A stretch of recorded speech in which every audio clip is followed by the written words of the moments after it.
Hello mga busing, mga madam, good day sa buong mundo. Shoutout dyan sa Luzon, Visayas, Mindanao, Philippines.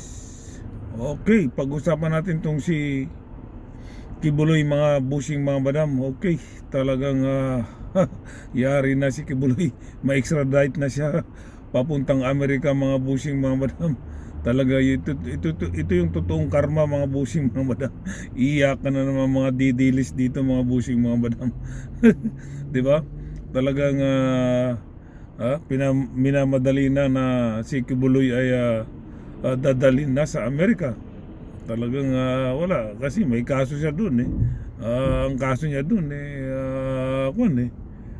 child abuse eh. Illegal ito na ba human ito yung human rights. Ang kaso niya doon sa Amerika napakabigat yan. Talagang hindi na talaga maawat ang kamalasan ni Kibuloy, mga busing, mga madam. Talagang naging bagay talaga ang pangalan sa kanya yung yung Pacquiao. Hindi ko sa minura kasi yan eh. Hindi ko minura si si Kibuloy yun. Pastor Kibuloy yun Kaya sinurkat ko lang Pacquiao. Talaga patay talaga si Kibuloy, mga busing, mga madam. Talagang ma-extradite na, wala na. That's it. Iyak talaga ang mga didilis. Wala eh. Ang daming niyang kasalanan sa tao, sa mga bata na biruin mo, tanda-tanda na eh, mahilig pa sa mga bata. Kinagahasan niya. Kaya yung time na siya malaya pa eh, sawa to sa mga bata eh. Di ba? Kaya nga ang kaso niya child abuse eh. Di ba, mga busing, mga madam? So talagang yari to talaga si Kibuloy. Talagang hindi na, ang kamalasan niya tuloy-tuloy, mga busing, mga madam. Di ba? Paano yung Kibuloy? That's it. Kawawa ka. Di ba? Ma-extradite ka, dadaling ka sa Amerika. Naku, sabagay, mas magandang kulungan doon sa Amerika kasi dyan sa sa US eh. Sa Pilipinas eh, di ba? Napakaganda ng kulungan din sa US at sa Amerika kaysa sa Pilipinas.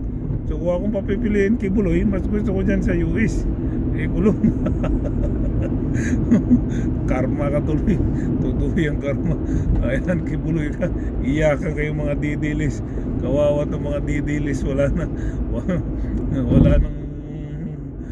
nang maggagabay sa kanila. Wala nang talaga grabing kamalasan to mga didilis. Tuloy-tuloy talaga eh.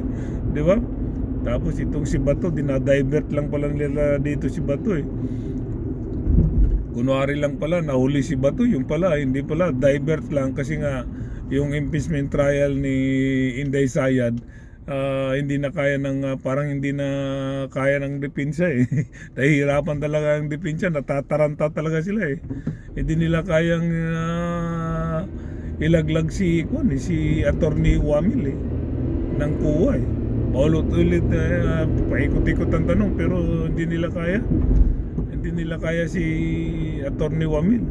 Sino-sino yung nagiging defense lawyer ni Sara na mga judge na senador? Robin Padilla, Amy Marcos, Alan Cayetano. Hindi nila kayang pinaikot-ikot eh, di ba? Talagang laglag talaga sila sa kay Wamil. Ikaw ba naman na dalawang natapos, CPA at saka lawyer? O saan mo hanapin yan? O di ba, mga busing, mga madam? Kaya talagang yung nangyari na balita doon kay Bato, dinadivert lang pala nila yun.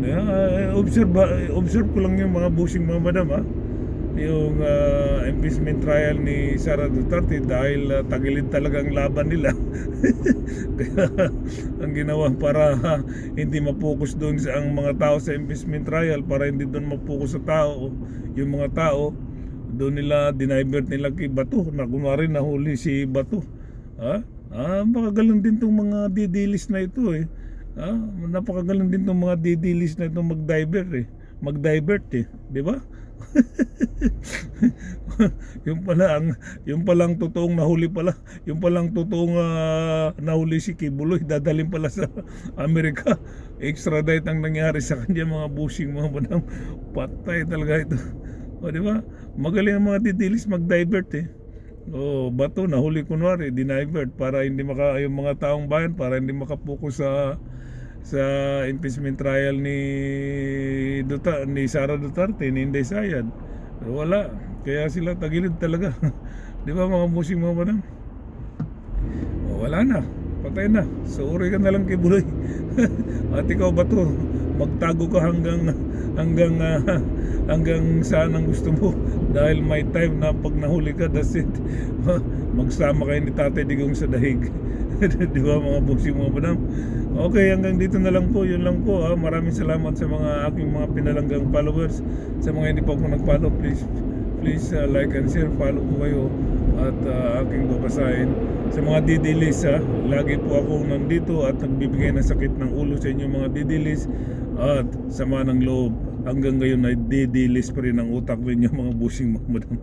Okay, bye bye. Ang Kapepanay sumasahan you. Bye bye. Peace.